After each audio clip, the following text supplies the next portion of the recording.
This is the Herd Line News. So, John Beilein left Michigan earlier this month to take the head coaching job with the Cavs. Shocked and now us. the university has found his replacement. Yes, Michigan has agreed to a 5-year deal with former Miami Heat assistant coach Juwan Howard. Yeah.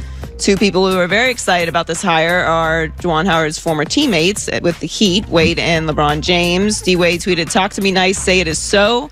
My guy deserves this opportunity. This will only be right." Then LeBron responded to Wade's tweet with his own, saying, "Man, what? Absolutely the right choice, and I hope it becomes a done deal ASAP. One of my favorite people I've ever met at the age of 16 and been around since then."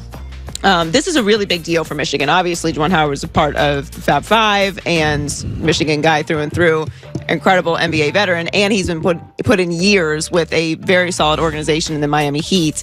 And within the Miami Heat, had a very important role in player relations to the coaching staff and to the front office. So this is a no-brainer hire for Michigan, especially replacing Beilein, who established a winning and incredible culture there. So I love this. And Dwayne Wade and LeBron James have young sons who will be heading off to college very soon. So what I like about Juwan Howard, dude has put in the time. Yes. I got nothing against Jason Kidd, but I'm a starting point guard. Tomorrow I'm a coach.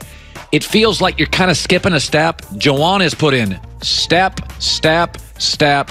I think it's great. And I'm not anti-player being coach, but when I see guys retire and an hour later they're in a play, like coaching's hard, and he'll have to figure out some recruiting stuff. But this is a guy, I called somebody last night, dude has put in the time. He's absolutely putting the time on the coaching end of it, but the recruiting thing to me is not that is very overblown. I think the whole recruiting environment has evolved tremendously over the last 20 years. This whole idea that you have to go in there with your suit on and talk to the parents and tell them about a good education or whatever the idea of recruiting is, doesn't exist anymore. Look at Penny Hardaway. Penny Hardaway has the #1 recruiting class in the country at Memphis, and everyone thought that hire was ridiculous with Penny Hardaway. He's proved everyone wrong. I mean, coaching is obviously a big part of this, but recruiting is #1 in college. You have to get the kids there. And he's getting kids from all over the country to go to Memphis. One, obviously because he's Penny Hardaway, but you have to be able to relate to kids, and you have to have a hand in the grassroots culture of basketball, AAU, and the grassroots circuit. And that is a big deal in college basketball now. So hiring former players in this position is a big deal. Chris Webber will join us top of next hour. So C-Web, part of the amazing Fab Five. And if you're 20 years old, you didn't see the Fab Five, the only way I can explain it was... this past Duke team that had a bunch of guys, it was like that, but they were culturally different. And the baggy shorts, it was the most talked about college basketball team maybe ever. I mean, in my lifetime, I'm not saying the best, I'm saying the most they were incredibly culture-altering college basketball program, Fab Five, and the relationships with all those guys in Michigan have been spotty since then. Yes, but their reputation lives on, and they were incredibly important to the culture. So the NBA's all-defensive teams were announced yesterday. Rudy Gobert, Paul George, Giannis, Marcus Smart, and Eric Bledsoe were selected for the first team. Yeah. But there was one very interesting player who received some votes. James Harden got 2 votes, and they were both for first team. Was that Daryl Morey voting twice? I don't know. It's very interesting. When you look at the list, though, I mean, obviously Patrick Beverley makes sense to get several votes for first team all defense. That's a no-brainer there. So who was the starting 5 again? Rudy Gobert, Paul George, Giannis Antetokounmpo, Marcus Smart, and Eric Bledsoe. What about Kawhi?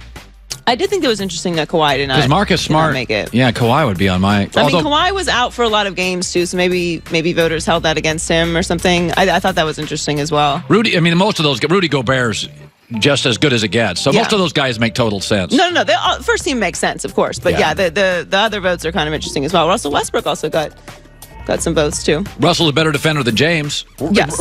Westbrook can defend when he wants to. When Russell's into it, he can defend because Russell's strong. Yes. If Russell gets up in you, relentless. Westbrook gets up in you, he can defend. Drew Holiday's another guy. I don't know if he made it. Drew Holiday's another guy that physically, if he gets up in you defensively, he can push you around. No, Drew Holiday's a good player. Yeah. Finally, Kyrie Irving is a top free agent this summer, and there's a strong sense that his days with the Celtics are over. If he does leave Boston, a reunion with LeBron in LA seems to still be on the table. Here's Brian Windhorst on Kyrie's options in free agency. If you'd asked me 6 months ago, Sage, I'd have said the door was closed and locked. That was not going to happen. But over the last few months, there has no doubt been a thawing between Kyrie and LeBron, and Kyrie has become to be more open to joining the Lakers and has done some research on the organization. That said, with Magic leaving, that was a guy that he felt a connection to, and with the great opportunities in Brooklyn and in New York, plus Boston trying to keep him, I think the Lakers are lower on his list, but they're on his list, and that gives them a fighting chance. Yeah, I don't see it happening, but I have said this. When Kyrie left LeBron, my takeaway was Kyrie's career pre-LeBron, and I was injured a lot and a little bit of a diva. I thought they worked together great. I did too, and I don't know. I could kind of see this happening. I know that there's a lot of options out there. I know. And that report that, teams are kind of backing off of Kyrie, I don't believe for a second. Kyrie is a superstar. He had a bad series. It wasn't working in Boston for lots of different reasons. But listen, man, Kyrie's more of a 1B. And I think with LeBron, listen, LeBron overwhelms the room. And I get Kyrie at the time was like, okay.